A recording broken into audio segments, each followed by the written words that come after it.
नमस्कार खबरां दे इस बुलेटिन विच तुहाडा स्वागत है। मैं हां तरनजीत कौर। पहला पेश ने चुणवीआं खबरां। देश विच कोरोना के मामलों में लगातार वाधा दर्ज। पिछले 24 घंटिया दौरान रिकॉर्ड 2,61,500 नवे मामलों की पुष्टि। देश विच कोरोना की पुष्टि वाले कुल मामलों की गिणती 1,47,88,000 तो पार।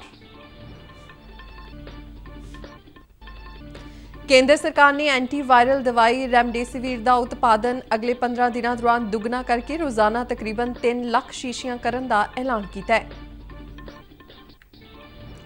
केंद्रीय रेल मंत्री पीयूष गोयल ने कहा है कि भारतीय रेलवे कोविड महामारी नाल लड़ाई विच पूरी समर्था नाल लगी हुई है।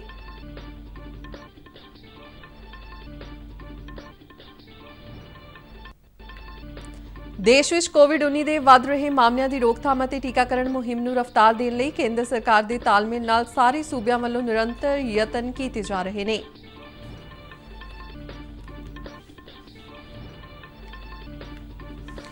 ਕੋਵਿਡ-19 ਦੀ ਮੌਜੂਦਾ ਸਥਿਤੀ ਨਾਲ ਨਜਿੱਠਣ ਲਈ ਜਲੰਧਰ ਪ੍ਰਸ਼ਾਸਨ ਵੱਲੋਂ ਟੀਕਾਕਰਨ ਦੇ ਕੰਮ ਵਿੱਚ ਤੇਜ਼ੀ ਲਿਆਂਦੀ ਜਾ ਰਹੀ ਹੈ। ਹੁਣ ਤੱਕ ਜ਼ਿਲ੍ਹੇ ਵਿੱਚ 2,79,400 ਲਾਭਪਾਤਰੀਆਂ ਦਾ ਟੀਕਾਕਰਨ ਮੁਕੰਮਲ ਹੋ ਚੁੱਕਾ ਹੈ। पंजाब के किसानों ने केंद्र सरकार वालों उन्हां दी फसल की अदायगी की रकम सीधा लाभ तबादला प्रणाली तहत उन्हां दे बैंक खात्यां विच पाउण दे फैसले ते खुशी प्रगटाई।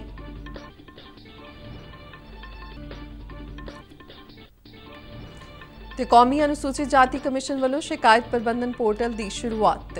केंद्रीय कमिशन के चेयरमैन विजय सांपला ने कहा कि पोर्टल की मदद नाल शिकायत दर्ज करवाना सुखाला होवेगा। सुविधा केंद्र राही भी शिकायत रजिस्टर्ड करवाउण की सहूलत दी गई।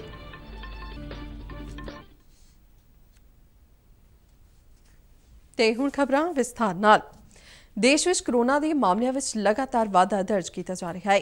केंद्रीय सेहत और परिवार भलाई मंत्रालय वालों जारी अंकड़ियां मुताबिक पिछले 24 घंटिया दौरान रिकॉर्ड 2,61,000 तो वध नवे मामलों की पुष्टि हुई है, जिस नाल देश विच कोरोना की पुष्टि वाले कुल मामलों की गिणती 1,47,88,000 तो पार हो गई है।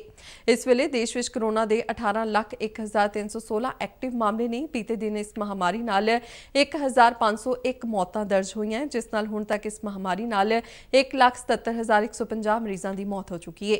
बीते दिन 1,38,000 तो वध व्यक्तियों ने कोरोना की लाग तो छुटकारा हासिल किया है। देश विच रिकवरी के मामलों की गिणती 1,28,09,000 तो पार हो चुकी है। महाराष्ट्र, उत्तर प्रदेश, दिल्ली, छत्तीसगढ़ और केरल 5 अजिहे सूबे ने जिन्हां विचों देश के मौजूदा एक्टिव मामलों के 65% तो वध मामले सामने आ रहे हैं। केंद्र सरकार ने एंटीवायरल दवाई रेमडेसिविर का उत्पादन अगले 15 दिनों दौरान दुगना करके रोजाना तकरीबन 3 लाख शीशियां करने का ऐलान किया है। केंद्रीय कैमिकल और खाद राज मंत्री मनसुख मंडाविया ने कहा कि केंद्र सरकार इस दवाई की सस्ते भाव से उपलब्धता यकीनी बनाने लिए भी वचनबद्ध है। रेमडेसिविर गंभीर कोरोना मरीजों के बेहतर इलाज लिए असरदार पाया गया है। मंडाविया ने दस्सिया कि इस वेले देश में 20 निर्माण प्लांटों में इसका उत्पादन किया जा रहा है। उन्होंने दस्सिया कि 20 होर निर्माण थावां लई सरकार वालों मंजूरी दी गई है तो छेती ही उत्पादन शुरू हो जाएगा। उन्होंने दस्सिया कि जिस नाल इस दवाई की उत्पादन समर्था में रोजाना 1.5 लाख शीशियां का वाधा हो जाएगा। केंद्रीय मंत्री ने यह भी कहा कि केंद्र सरकार की दखल अंदाजी तो बाद वड्डियां दवाइयां बनाने वाली कंपनियां ने अपने रेमडेसिविर ब्रांड दी कीमतां नूं काफी घटा दिता है। रेमडेसिविर इंजेक्शन का प्रोडक्शन देश में जल्दी से जल्दी बढ़े और उसकी प्राइस कम हो, उसके लिए भारत सरकार की ओर से प्रयास हो रहा है। आज के दिन में पर डे 1.5 लाख वाइल का प्रोडक्शन होना स्टार्ट हो चुका है। अगले 15 दिन में वो बढ़ा के डबल हो जाएगा, यानी कि पर डे 3 लाख वाइल का प्रोडक्शन हो जाएगा। एग्जिस्टिंग 20 प्लांट से बढ़ा के नए 20 प्लांट को भी प्रोडक्शन की मंजूरी दी गई है। अगले दिनों में हम कोशिश कर रहे हैं कि मैक्सिमम से मैक्सिमम रेमडेसिविर इंजेक्शन का प्रोडक्शन हो। दूसरा, प्राइस कम करने। केंद्रीय रेल मंत्री पीयूष गोयल ने कहा कि भारतीय रेलवे कोविड महामारी नाल लड़ाई विच पूरी समर्था नाल लगी हुई है। उन्होंने दस्सिया कि महाराष्ट्र के नंदूरबार विच एकांतवास कोच विच कोविड मरीजों की भर्ती शुरू कर दी गई है। रेल मंत्री ने दस्सिया कि इस वेले भारतीय रेलवे दीयां 16 जोन विच 4,000 तो वध कोविड कोच उपलब्ध ने और सूबा सरकार की अपील ते उन्हां नूं उपलब्ध करवाए जा रहे हैं। पिछले साल मार्च, अप्रैल, मई और जून महीने विच भारतीय रेल के डब्बियां नूं कोविड देखभाल केंद्रां विच तब्दील कर दिता गया सी। ਦੇਸ਼ ਵਿੱਚ ਕੋਵਿਡ-19 ਦੇ ਵੱਧ ਰਹੇ ਮਾਮਲਿਆਂ ਦੀ ਰੋਕਥਾਮ ਅਤੇ ਟੀਕਾਕਰਨ ਮੁਹਿੰਮ ਨੂੰ ਰਫ਼ਤਾਰ ਦੇਣ ਲਈ ਕੇਂਦਰ ਸਰਕਾਰ ਦੇ ਤਾਲਮੇਲ ਨਾਲ ਸਾਰੇ ਸੂਬਿਆਂ ਵੱਲੋਂ ਨਿਰੰਤਰ ਯਤਨ ਕੀਤੇ ਜਾ ਰਹੇ ਨੇ। ਕੇਂਦਰ ਸਰਕਾਰ ਦੇ ਸਹਿਯੋਗ ਸਦਕਾ ਵੈਕਸੀਨ ਦੀ ਢੁਕਵੀਂ ਉਪਲਬਧਤਾ ਅਤੇ ਕੋਵਿਡ ਮਰੀਜ਼ਾਂ ਲਈ ਆਕਸੀਜਨ ਦੀ ਸਪਲਾਈ ਨੂੰ ਯਕੀਨੀ ਬਣਾਇਆ ਗਿਆ ਹੈ। ਪੰਜਾਬ ਵਿੱਚ ਵੀ ਇਸ ਮਹਾਮਾਰੀ ਨਾਲ ਡਟ ਕੇ ਟਾਕਰਾ ਕਰਨ ਲਈ ਸਾਰੇ ਬੰਦੋਬਸਤ ਕੀਤੇ ਗਏ ਨੇ। ਸਿਹਤ ਵਿਭਾਗ ਪੰਜਾਬ ਦੇ ਇੱਕ ਬੁਲਾਰੇ ਵੱਲੋਂ ਦਿੱਤੀ ਗਈ ਜਾਣਕਾਰੀ ਮੁਤਾਬਕ ਕੋਵਿਡ-19 ਦੇ ਮਰੀਜ਼ਾਂ ਲਈ ਪਲਾਜ਼ਮਾ ਦੀ ਪੂਰਤੀ ਨੂੰ ਯਕੀਨੀ ਬਣਾਉਣ ਲਈ ਅੰਮ੍ਰਿਤਸਰ, ਪਟਿਆਲਾ ਅਤੇ ਫਰੀਦਕੋਟ ਦੇ ਸਰਕਾਰੀ ਮੈਡੀਕਲ ਕਾਲਜਾਂ ਵਿੱਚ 3 ਪਲਾਜ਼ਮਾ ਬੈਂਕ ਸਥਾਪਿਤ ਕੀਤੇ ਗਏ ਨੇ। ਇਸ ਤੋਂ ਇਲਾਵਾ ਸੂਬੇ ਵਿੱਚ ICU ਦੀ ਸਹੂਲਤ ਵਾਲੇ 8000 ਬੈੱਡਾਂ ਦੀ ਉਪਲਬਧਤਾ ਨੂੰ ਯਕੀਨੀ ਬਣਾਇਆ ਗਿਆ ਹੈ। ਸੂਬੇ ਦੇ ਸਾਰੇ ਹਸਪਤਾਲਾਂ ਵਿੱਚ ਢੁਕਵੀਂ ਮਾਤਰਾ ਵਿੱਚ ਮੈਡੀਕਲ ਆਕਸੀਜਨ ਉਪਲਬਧ ਕਰਵਾਈ ਗਈ ਹੈ ਅਤੇ ਸੂਬੇ ਵਿੱਚ ਆਕਸੀਜਨ ਦੀ ਕੋਈ ਵੀ ਕਮੀ ਨਹੀਂ ਹੈ। ਪੰਜਾਬ ਵਿੱਚ ਟੀਕਾਕਰਨ ਮੁਹਿੰਮ ਨੂੰ ਵੀ ਤੇਜ਼ ਰਫ਼ਤਾਰ ਨਾਲ ਅੱਗੇ ਵਧਾਇਆ ਜਾ ਰਿਹਾ ਹੈ। ਟੀਕਾਕਰਨ ਕੇਂਦਰਾਂ ਤੋਂ ਇਲਾਵਾ ਸਿਹਤ ਅਮਲੇ ਦੀਆਂ ਮੋਬਾਈਲ ਟੀਮਾਂ ਵੱਲੋਂ ਥਾਂ-ਥਾਂ ਜਾ ਕੇ ਟੀਕਾਕਰਨ ਕੀਤਾ ਜਾ ਰਿਹਾ ਹੈ। ਪੰਜਾਬ ਵਿੱਚ ਮੋਬਾਈਲ ਟੀਮਾਂ ਸਣੇ 2500 ਤੋਂ 3000 ਦੇ ਕਰੀਬ ਟੀਕਾਕਰਨ ਕੇਂਦਰ ਬਣਾਏ ਗਏ ਨੇ। ਸਿਹਤ ਵਿਭਾਗ ਅਨੁਸਾਰ ਪੰਜਾਬ ਵਿੱਚ ਲੈਵਲ 2 ਦੇ ਸਰਕਾਰੀ ਹਸਪਤਾਲਾਂ ਦੀ ਗਿਣਤੀ 45 ਹੈ, ਜਦਕਿ ਲੈਵਲ 3 ਦੇ 5 ਹਸਪਤਾਲ ਨੇ। ਸੂਬੇ ਵਿੱਚ ਲੈਵਲ 2 ਦੇ ਸਰਕਾਰੀ ਹਸਪਤਾਲਾਂ ਦੀ ਗਿਣਤੀ ਨੂੰ 3909 ਤੱਕ ਵਧਾਇਆ ਜਾ ਸਕਦਾ ਹੈ, ਜਦਕਿ ਲੈਵਲ 3 ਦੇ ਹਸਪਤਾਲਾਂ ਦੀ ਸਮਰੱਥਾ ਵਿੱਚ 658 ਹਸਪਤਾਲਾਂ ਦਾ ਹੋਰ ਵਾਧਾ ਕੀਤਾ ਜਾ ਸਕਦਾ ਹੈ। ਨਿੱਜੀ ਹਸਪਤਾਲਾਂ ਦੇ ਮਾਮਲੇ ਵਿੱਚ ਪੰਜਾਬ ਵਿੱਚ ਲੈਵਲ 2 ਦੇ 215 ਹਸਪਤਾਲ ਨੇ, ਜਦਕਿ ਲੈਵਲ 3 ਦੀਆਂ ਸੁਵਿਧਾਵਾਂ 100 ਹਸਪਤਾਲਾਂ ਵਿੱਚ ਉਪਲਬਧ ਨੇ। ਲੈਵਲ 2 ਅਤੇ ਲੈਵਲ 3 ਦੇ ਹਸਪਤਾਲਾਂ ਵਿੱਚ ਕੋਵਿਡ-19 ਦੇ ਗੰਭੀਰ ਤੋਂ ਬਹੁਤ ਗੰਭੀਰ ਮਰੀਜ਼ਾਂ ਦਾ ਇਲਾਜ ਕੀਤਾ ਜਾਂਦਾ ਹੈ। ਦਿੱਲੀ ਵਿੱਚ ਕੋਰੋਨਾ ਦੇ ਵਿਗੜ ਰਹੇ ਹਾਲਾਤ ਨੂੰ ਧਿਆਨ ਵਿੱਚ ਰੱਖਦਿਆਂ ਦਿੱਲੀ ਦੇ ਮੁੱਖ ਮੰਤਰੀ ਅਰਵਿੰਦ ਕੇਜਰੀਵਾਲ ਨੇ ਪ੍ਰਧਾਨ ਮੰਤਰੀ ਨਰਿੰਦਰ ਮੋਦੀ ਨੂੰ ਇੱਕ ਚਿੱਠੀ ਲਿਖ ਕੇ ਦਿੱਲੀ ਦੇ ਲੋਕਾਂ ਦੀ ਮਦਦ ਲਈ ਅਪੀਲ ਕੀਤੀ ਹੈ। ਚਿੱਠੀ ਵਿੱਚ ਉਹਨਾਂ ਨੇ ਆਕਸੀਜਨ ਦੀ ਫੌਰੀ ਸਪਲਾਈ ਦੀ ਲੋੜ ਅਤੇ ਦਿੱਲੀ ਵਿੱਚ ICU ਬੈੱਡਾਂ ਦੀ ਵਧੇਰੇ ਉਪਲਬਧਤਾ ਯਕੀਨੀ ਬਣਾਉਣ ਲਈ ਲਿਖਿਆ ਹੈ। ਦੂਜੇ ਪਾਸੇ ਦਿੱਲੀ ਪ੍ਰਸ਼ਾਸਨ ਨੇ 4 ਹਵਾਈ ਕੰਪਨੀਆਂ ਤੇ RT-PCR ਨੈਗੇਟਿਵ ਰਿਪੋਰਟ ਦੀ ਜਾਂਚ ਨਾ ਕਰਨ ਕਾਰਨ FIR ਦਰਜ ਕੀਤੀ ਹੈ। ਜਿਨ੍ਹਾਂ ਹਵਾਈ ਕੰਪਨੀਆਂ ਖਿਲਾਫ FIR ਦਰਜ ਕੀਤੀ ਗਈ ਹੈ, ਉਹਨਾਂ ਵੱਲੋਂ ਮਹਾਰਾਸ਼ਟਰ ਤੋਂ ਯਾਤਰੀਆਂ ਨੂੰ ਬਿਨਾਂ ਕੋਰੋਨਾ ਨੈਗੇਟਿਵ ਰਿਪੋਰਟ ਲਿਆਂਦਾ ਗਿਆ ਸੀ। ਇਸ ਤੋਂ ਪਹਿਲਾਂ ਦਿੱਲੀ ਪ੍ਰਸ਼ਾਸਨ ਵੱਲੋਂ 2 ਨਿੱਜੀ ਹਸਪਤਾਲਾਂ ਖਿਲਾਫ ਕੋਰੋਨਾ ਐਪ ਤੇ ਕੋਵਿਡ ਬੈੱਡਾਂ ਸੰਬੰਧੀ ਗਲਤ ਅੰਕੜੇ ਦਰਸਾਉਣ ਕਾਰਨ ਵੀ FIR ਦਰਜ ਕੀਤੀ ਗਈ ਸੀ। ਦਿੱਲੀ ਵਿੱਚ ਪਿਛਲੇ 24 ਘੰਟਿਆਂ ਦੌਰਾਨ 25000 ਤੋਂ ਵੱਧ ਨਵੇਂ ਮਾਮਲਿਆਂ ਦੀ ਪੁਸ਼ਟੀ ਹੋਈ ਹੈ। ਵਾਇਰਸ ਦੇ ਫੈਲਾਅ ਦੀ ਦਰ ਵੱਧ ਕੇ ਤਕਰੀਬਨ 30% ਤੱਕ ਪਹੁੰਚ ਗਈ ਹੈ। ਕੋਵਿਡ-19 ਦੀ ਮੌਜੂਦਾ ਸਥਿਤੀ ਨਾਲ ਨਜਿੱਠਣ ਲਈ ਜਲੰਧਰ ਪ੍ਰਸ਼ਾਸਨ ਵੱਲੋਂ ਟੀਕਾਕਰਨ ਦੇ ਕੰਮ ਵਿੱਚ ਤੇਜ਼ੀ ਲਿਆਂਦੀ ਜਾ ਰਹੀ ਹੈ। ਹੁਣ ਤੱਕ ਜ਼ਿਲ੍ਹੇ ਵਿੱਚ 2,79,400 ਲਾਭਪਾਤਰੀਆਂ ਦਾ ਟੀਕਾਕਰਨ ਮੁਕੰਮਲ ਹੋ ਚੁੱਕਾ ਹੈ। ਰੋਜ਼ਾਨਾ ਤਕਰੀਬਨ 11000 ਤੋਂ ਵੱਧ ਕੋਵਿਡ ਵੈਕਸੀਨੇਸ਼ਨ ਦੀਆਂ ਖੁਰਾਕਾਂ ਦਿੱਤੀਆਂ ਜਾ ਰਹੀਆਂ ਨੇ। ਜਲੰਧਰ ਪ੍ਰਸ਼ਾਸਨ ਦੇ ਇੱਕ ਬੁਲਾਰੇ ਨੇ ਦੱਸਿਆ ਕਿ ਵੱਧ ਤੋਂ ਵੱਧ ਯੋਗ ਲਾਭਪਾਤਰੀਆਂ ਦੇ ਟੀਕਾਕਰਨ ਲਈ 283 ਸੈਸ਼ਨ ਸਾਈਟਾਂ ਕੰਮ ਕਰ ਰਹੀਆਂ ਨੇ, ਜਿਨ੍ਹਾਂ ਵਿੱਚੋਂ 235 ਸਰਕਾਰੀ ਨੇ। ਸਨਅਤੀ ਖੇਤਰਾਂ ਵਿੱਚ ਯੋਗ ਲਾਭਪਾਤਰੀਆਂ ਨੇ ਟੀਕਾਕਰਨ ਲਈ ਉਹਨਾਂ ਦੀਆਂ ਬਰੂਹਾਂ ਤੇ ਇਹ ਸਹੂਲਤ ਮੁਹੱਈਆ ਕਰਵਾਉਣ ਲਈ ਟੀਕਾਕਰਨ ਕੈਂਪ ਲਗਾਏ ਜਾ ਰਹੇ ਨੇ, ਜਿਸ ਨਾਲ ਹਜ਼ਾਰਾਂ ਕਾਮਿਆਂ ਦੀ ਵੈਕਸੀਨੇਸ਼ਨ ਸੁਖਾਲੇ ਢੰਗ ਨਾਲ ਸੰਭਵ ਹੋ ਰਹੀ ਹੈ। ਪ੍ਰਸ਼ਾਸਨ ਵੱਲੋਂ ਕੀਤੀ ਗਈ ਇਸ ਪਹਿਲ ਨੂੰ ਸਮਾਜ ਸੇਵੀ, ਗੈਰ ਸਰਕਾਰੀ ਸੰਸਥਾਵਾਂ, ਵਪਾਰਕ ਸੰਗਠਨਾਂ, ਧਾਰਮਿਕ ਸੰਸਥਾਵਾਂ ਅਤੇ ਹੋਰਨਾਂ ਵੱਲੋਂ ਭਰਵਾਂ ਹੁੰਗਾਰਾ ਮਿਲ ਰਿਹਾ ਹੈ ਅਤੇ ਵੱਖੋ ਵੱਖਰੀਆਂ ਥਾਵਾਂ ਤੇ ਟੀਕਾਕਰਨ ਕੈਂਪ ਲਗਾਏ ਜਾ ਰਹੇ ਨੇ। ਇਸ ਦੇ ਨਾਲ ਹੀ ਦਾਣਾ ਮੰਡੀਆਂ ਵਿੱਚ ਵੀ ਕੋਵਿਡ ਦੀ ਰੋਕਥਾਮ ਲਈ ਮੋਬਾਈਲ ਟੀਕਾਕਰਨ ਕੈਂਪ ਲਗਾਏ ਜਾ ਰਹੇ ਨੇ। ਟੀਕਾਕਰਨ ਮੁਹਿੰਮ ਨੂੰ ਹੋਰ ਮਜ਼ਬੂਤ ਬਣਾਉਣ ਦੇ ਮੰਤਵ ਨਾਲ ਜਲੰਧਰ ਪ੍ਰਸ਼ਾਸਨ ਵੱਲੋਂ ਬੂਥ ਪੱਧਰ ਤੇ ਮੋਬਾਈਲ ਕੈਂਪਾਂ ਦੀ ਸ਼ੁਰੂਆਤ ਕੀਤੀ ਜਾ ਰਹੀ ਹੈ। ਇਸ ਜਨਤਕ ਮੁਹਿੰਮ ਨੂੰ ਹੋਰ ਕਾਰਗਰ ਬਣਾਉਣ ਲਈ ਬੂਥ ਪੱਧਰ ਦੇ ਅਫਸਰਾਂ, ਬਲਾਕ ਵਿਕਾਸ ਅਤੇ ਪੰਚਾਇਤ ਅਫਸਰਾਂ ਨੂੰ ਵੀ ਇਸ ਮੁਹਿੰਮ ਨਾਲ ਜੋੜਿਆ ਜਾ ਰਿਹਾ ਹੈ, ਜਿਹੜੇ ਸ਼ਹਿਰੀ ਅਤੇ ਦਿਹਾਤੀ ਇਲਾਕਿਆਂ ਵਿੱਚ ਘਰੋਂ ਘਰੀ ਜਾ ਕੇ 45 ਸਾਲ ਤੋਂ ਵੱਧ ਉਮਰ ਦੇ ਆਬਾਦੀ ਦੇ ਲੋਕਾਂ ਨਾਲ ਸੰਪਰਕ ਕਰਨਗੇ ਅਤੇ ਵਾਇਰਸ ਦੇ ਮਾੜੇ ਪ੍ਰਭਾਵਾਂ ਤੋਂ ਬਚਾਅ ਲਈ ਟੀਕਾਕਰਨ ਦੇ ਫਾਇਦਿਆਂ ਬਾਰੇ ਜਾਗਰੂਕਤਾ ਪੈਦਾ ਕਰਨਗੇ। ਕੋਰੋਨਾ ਮਹਾਮਾਰੀ ਦੀ ਚੈਨ ਨੂੰ ਤੋੜਨ ਲਈ ਡਿਪਟੀ ਕਮਿਸ਼ਨਰ ਘਨਸ਼ਿਆਮ ਥੋਰੀ ਨੇ ਜਲੰਧਰ ਵਾਸੀਆਂ ਤੋਂ ਸਹਿਯੋਗ ਦੀ ਮੰਗ ਕਰਦਿਆਂ ਕਿਹਾ ਹੈ ਕਿ ਪੰਜਾਬ ਸਰਕਾਰ ਅਤੇ ਸਿਹਤ ਵਿਭਾਗ ਵੱਲੋਂ ਜਾਰੀ ਹਦਾਇਤਾਂ ਤੇ ਸੁਰੱਖਿਆ ਸਾਵਧਾਨੀਆਂ ਦੀ ਪਾਲਣਾ ਨੂੰ ਯਕੀਨੀ ਬਣਾਇਆ ਜਾਵੇ ਤਾਂ ਜੋ ਇਸ ਖਤਰਨਾਕ ਵਾਇਰਸ ਨੂੰ ਅੱਗੇ ਫੈਲਣ ਤੋਂ ਰੋਕਿਆ ਜਾ ਸਕੇ। ਪੰਜਾਬ ਦੇ ਕਿਸਾਨਾਂ ਨੇ ਕੇਂਦਰ ਸਰਕਾਰ ਵੱਲੋਂ ਉਹਨਾਂ ਦੀ ਫਸਲ ਦੀ ਅਦਾਇਗੀ ਦੀ ਰਕਮ ਸਿੱਧਾ ਲਾਭ ਤਬਾਦਲਾ ਪ੍ਰਣਾਲੀ ਰਾਹੀਂ ਉਹਨਾਂ ਦੇ ਬੈਂਕ ਖਾਤਿਆਂ ਵਿੱਚ ਪਾਉਣ ਦੇ ਫੈਸਲੇ ਤੇ ਖੁਸ਼ੀ ਪ੍ਰਗਟ ਕੀਤੀ ਹੈ।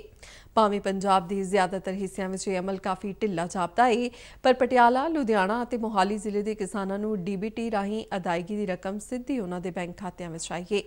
ਮੋਹਾਲੀ ਜ਼ਿਲ੍ਹੇ ਦੇ ਕਈ ਕਿਸਾਨ ਚੰਡੀਗੜ੍ਹ ਦੀਆਂ ਮੰਡੀਆਂ ਦਾ ਰੁਖ ਕਰ ਰਹੇ ਨੇ, ਕਿਉਂਕਿ ਉਹਨਾਂ ਨੂੰ ਲੱਗਦਾ ਹੈ ਕਿ ਚੰਡੀਗੜ੍ਹ ਦੀਆਂ ਮੰਡੀਆਂ ਵਿੱਚ ਨਿਸ਼ਚਿਤ ਤੌਰ ਤੇ ਉਹਨਾਂ ਨੂੰ DBT ਰਾਹੀਂ ਅਦਾਇਗੀ ਹੋਵੇਗੀ। ਮੋਹਾਲੀ ਜ਼ਿਲ੍ਹੇ ਦੇ ਪਿੰਡ ਬੁਰਾਣਾ ਦੇ ਕਿਸਾਨ ਪ੍ਰਭਤੇਜ ਸਿੰਘ ਨੇ ਚੰਡੀਗੜ੍ਹ ਦੇ ਸੈਕਟਰ 39 ਦੀ ਮੰਡੀ ਵਿੱਚ ਆਪਣੀ ਫਸਲ ਵੇਚੀ ਅਤੇ ਆਪਣੇ ਬੈਂਕ ਖਾਤੇ ਵਿੱਚ ਅਦਾਇਗੀ ਦੀ ਰਕਮ ਹਾਸਲ ਕਰਕੇ ਖੁਸ਼ੀ ਜ਼ਾਹਿਰ ਕੀਤੀ। ਇਸੇ ਤਰ੍ਹਾਂ ਪਟਿਆਲਾ ਜ਼ਿਲ੍ਹੇ ਦੇ ਕਿਸਾਨ ਜੋਗਿੰਦਰ ਸਿੰਘ ਅਤੇ ਸੁਖਚੈਨ ਸਿੰਘ ਨੇ ਵੀ ਬੈਂਕ ਖਾਤਿਆਂ ਵਿੱਚ ਸਿੱਧੇ ਪੈਸੇ ਪਾਉਣ ਤੇ ਕੇਂਦਰ ਸਰਕਾਰ ਦਾ ਧੰਨਵਾਦ ਕੀਤਾ ਹੈ। ਲੁਧਿਆਣਾ ਜ਼ਿਲ੍ਹੇ ਦੇ ਕਿਸਾਨ ਇੰਦਰ ਸਿੰਘ ਨੇ ਵੀ ਜ਼ਿਲ੍ਹੇ ਦੀ ਮੰਡੀ ਵਿੱਚ ਆਪਣੀ ਫਸਲ ਵੇਚ ਕੇ ਰਕਮ ਆਪਣੇ ਖਾਤੇ ਵਿੱਚ ਹਾਸਲ ਕੀਤੀ। ਸਤਿ ਸ਼੍ਰੀ ਅਕਾਲ ਜੀ, ਮੇਰਾ ਨਾਮ ਪ੍ਰਭਤੇਜ ਸਿੰਘ ਸਨ ਆਫ ਤੇਜਵੰਤ ਸਿੰਘ, ਪਿੰਡ ਸਾਡਾ ਬੂਰਾਣਾ ਹੈਗਾ ਤੇ ਅਸੀਂ ਜਿਹੜੀ ਕਣਕ ਹੈ ਆਪਣੀ ਸੈਕਟਰ 39 ਚੰਡੀਗੜ੍ਹ ਦੀ ਮੰਡੀ ਵਿੱਚ ਗੇਰੀ ਹੈ। 13 ਤਰੀਕ ਨੂੰ ਸਾਡੀ ਕਣਕ ਇੱਥੇ ਗੇਰੀ ਗਈ ਤੇ ਕੱਲ ਸਾਨੂੰ ਪੇਮੈਂਟ ਜਿਹੜੀ ਹੈ ਡਾਇਰੈਕਟਲੀ ਅਕਾਊਂਟ 'ਚ ਟ੍ਰਾਂਸਫਰ ਹੋ ਗਈ ਹੈ ਤੇ ਆਹ ਉਹਦਾ ਸਕਰੀਨਸ਼ਾਟ ਹੈ। DBT ਦਾ ਜਿਹੜਾ ਸਿਸਟਮ ਨਵਾਂ ਸਰਕਾਰ ਨੇ ਚਲਾਇਆ ਹੈ ਇਹ ਤੋਂ ਅਸੀਂ ਬਹੁਤ ਖੁਸ਼ ਹਾਂ ਕਿਉਂਕਿ ਪੇਮੈਂਟ ਸਾਨੂੰ ਡਾਇਰੈਕਟਲੀ ਸਾਡੇ ਅਕਾਊਂਟ 'ਚ ਟਾਈਮਲੀ ਆ ਗਈ ਹੈ। ਸਾਨੂੰ ਕਿਸੇ ਨਾਲ ਕੋਈ ਫੋਲੋ ਅਪ ਨਹੀਂ ਕਰਨਾ ਪਿਆ, ਕਿਸੇ ਨੂੰ ਕੋਈ ਪਤਾ ਨਹੀਂ ਕਰਨਾ ਪਿਆ ਤੇ ਇੱਥੇ ਸਾਰੇ ਜੋ ਅਰੇਂਜਮੈਂਟਸ ਹੈ ਬਾਰਦਾਨਾ ਵਗੈਰਾ ਸਾਰਾ ਕੁਝ ਟਾਈਮ ਸਿਰ ਅਵੇਲੇਬਲ ਸੀਗਾ ਤੇ FCI ਦਾ ਜੋ ਵੀ ਇੱਥੇ ਅਰੇਂਜਮੈਂਟ ਹੈ ਸਾਰਾ ਕੁਝ ਫਸਟ ਕਲਾਸ ਹੈ। ਸਾਨੂੰ ਕੋਈ ਦਿੱਕਤ, ਕਿਸੇ ਕਿਸਮ ਦੀ ਕੋਈ ਦਿੱਕਤ ਨਹੀਂ ਆਈ। ਮੈਂ ਜੋਗਿੰਦਰ ਸਿੰਘ ਸਨ ਆਫ ਮੇਵਾ ਸਿੰਘ, ਪਿੰਡ ਕਾਮੀ ਖੁਰਦ, ਜ਼ਿਲ੍ਹਾ ਪਟਿਆਲਾ ਦਾ ਵਸਨੀਕ ਹਾਂ।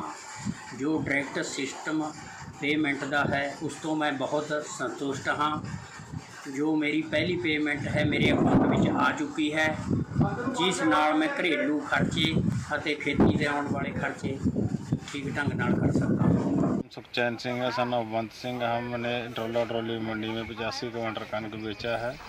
इसके जो पेमेंट है हमारे को 24 घंटे और 48 घंटे के अंदर अंदर मिल गया है। इसको फ़ायदा है हमारे को, जो पेमेंट खेती मिल जाती है। जो खेती मिल जाए हमारे को अगले सीजन के वास्ते हम खाद खरीद लें, रे पत्ता जो भी खर्चा आता है फसल पे वो पूरा खेती हो जाएगा। ਪੰਜਾਬ ਵਿੱਚ ਚੱਲ ਰਹੀ ਕਣਕ ਦੀ ਖਰੀਦ ਸੀਜ਼ਨ ਦੌਰਾਨ ਕਣਕ ਦੀ HD 2967 ਕਿਸਮ ਦੀ ਖਰੀਦ ਬਿਨਾਂ ਕਿਸੇ ਅੜਿੱਕੇ ਤੋਂ ਜਾਰੀ ਹੈ। ਪੰਜਾਬ ਦੇ ਖੁਰਾਕ ਅਤੇ ਸਿਵਲ ਸਪਲਾਈ ਮੰਤਰੀ ਭਾਰਤ ਭੂਸ਼ਣ ਆਸ਼ੂ ਨੇ ਚੰਡੀਗੜ੍ਹ ਵਿੱਚ ਇਹ ਜਾਣਕਾਰੀ ਦਿੰਦਿਆਂ ਕਿਹਾ ਕਿ ਸੂਬੇ ਦੇ ਮਾਲਵਾ ਖੇਤਰ ਵਿੱਚ HD 2967 ਕਿਸਮ ਦੀ ਖਰੀਦ ਨਾ ਹੋਣ ਸੰਬੰਧੀ ਖਬਰਾਂ ਤੱਥਾਂ ਤੋਂ ਉਲਟ ਨੇ। ਉਨ੍ਹਾਂ ਕਿਹਾ ਕਿ ਪੰਜਾਬ ਦੇ ਮਾਲਵਾ ਖੇਤਰ ਵਿੱਚ ਪਿਛਲੇ ਕਈ ਸਾਲਾਂ ਤੋਂ ਇਸ ਕਿਸਮ ਦੀ ਕਾਸ਼ਤ ਕਿਸਾਨਾਂ ਵੱਲੋਂ ਕੀਤੀ ਜਾ ਰਹੀ ਹੈ। ਪੰਜਾਬ ਖੇਤੀਬਾੜੀ ਯੂਨੀਵਰਸਿਟੀ ਵੱਲੋਂ ਵੀ ਇਸ ਕਿਸਮ ਨੂੰ ਪ੍ਰਵਾਨਗੀ ਦਿੱਤੀ ਗਈ ਹੈ ਤੇ ਹਰੇਕ ਖਰੀਦ ਏਜੰਸੀ ਵੱਲੋਂ ਇਸ ਕਿਸਮ ਦੀ ਚੁਕਾਈ ਦਾ ਕੰਮ ਪੜਾਅਵਾਰ ਢੰਗ ਨਾਲ ਜਾਰੀ ਹੈ। ਮੰਤਰੀ ਨੇ ਕਿਸਾਨਾਂ ਨੂੰ ਆਪਣੀ ਫਸਲ ਚੰਗੀ ਤਰ੍ਹਾਂ ਨਾਲ ਸਾਫ਼ ਕਰਕੇ ਲਿਆਉਣ ਦੀ ਵੀ ਸਲਾਹ ਦਿੱਤੀ ਹੈ। ਮੰਤਰੀ ਨੇ ਕਿਹਾ ਕਿ FCI ਵੱਲੋਂ ਇਸ ਕਿਸਮ ਦੀ ਖਰੀਦ ਕਰਨ ਤੋਂ ਕਦੀ ਵੀ ਮਨਾ ਨਹੀਂ ਕੀਤਾ ਗਿਆ। ਸਗੋਂ ਮਾਨਸਾ ਜ਼ਿਲ੍ਹੇ ਦੀ ਧਾਮੂ ਮੰਡੀ ਵਿੱਚ 16 ਅਪ੍ਰੈਲ ਨੂੰ ਇਸ ਕਿਸਮ ਦੀ 750 ਕੁਇੰਟਲ ਅਤੇ 17 ਅਪ੍ਰੈਲ HD 2967 ਦੀ 4500 ਕੁਇੰਟਲ ਕਣਕ ਖਰੀਦੀ ਗਈ ਹੈ। ਭਾਰਤ ਭੂਸ਼ਣ ਆਸ਼ੂ ਨੇ ਭਰੋਸਾ ਦਿਵਾਇਆ ਕਿ ਕੈਪਟਨ ਅਮਰਿੰਦਰ ਸਿੰਘ ਦੀ ਅਗਵਾਈ ਵਾਲੀ ਪੰਜਾਬ ਸਰਕਾਰ ਵੱਲੋਂ ਕਿਸਾਨਾਂ ਦੀਆਂ ਫਸਲਾਂ ਦਾ ਇੱਕ-ਇੱਕ ਦਾਣਾ ਖਰੀਦਿਆ ਜਾਵੇਗਾ।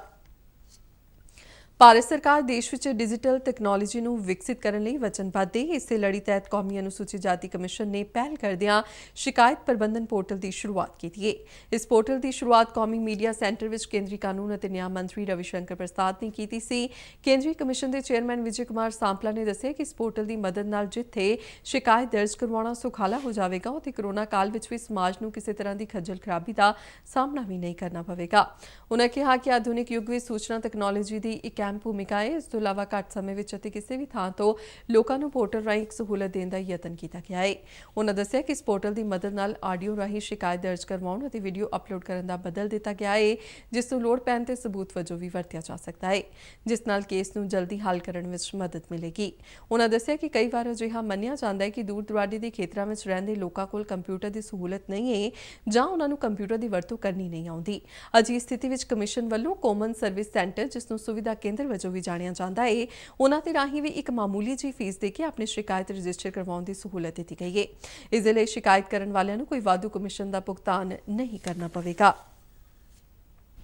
देखिए, आज का आधुनिक युग है और आधुनिक युग में आज IT का बहुत बड़ा एक महत्वपूर्ण है और कम समय में और कहीं से भी एक लोगों को सुविधा देने का कार्यक्रम है और उसी विषय में पोर्टल भी हमने लॉन्च किया है। इसमें बाकी सभी के जितने भी पोर्टल हैं उनको सभी को हमने देखा भी है, उनकी जांच भी किया और उसमें से जो अच्छा था वो लिया और इसमें हमने कुछ अलग से भी किया है। इसमें हमने ऑडियो का भी रखा है ऑडियो को हम शिकायत के रूप में भी है और वो एक प्रूफ के लिए भी, अब एविडेंस के लिए भी है, और इसी तरह वीडियो भी है। तो ये एक केस को जल्दी हल करने के लिए इसका प्रयोग कर सकते हैं। लोग कहते हैं कि सभी के पास। ਤੇ ਇਸ ਦੇ ਨਾਲ ਹੀ ਖਬਰਾਂ ਦਾ ਬੁਲੇਟਿਨ ਖਤਮ ਹੁੰਦਾ ਹੈ। ਆਗਿਆ ਦਿਓ, ਨਮਸਕਾਰ।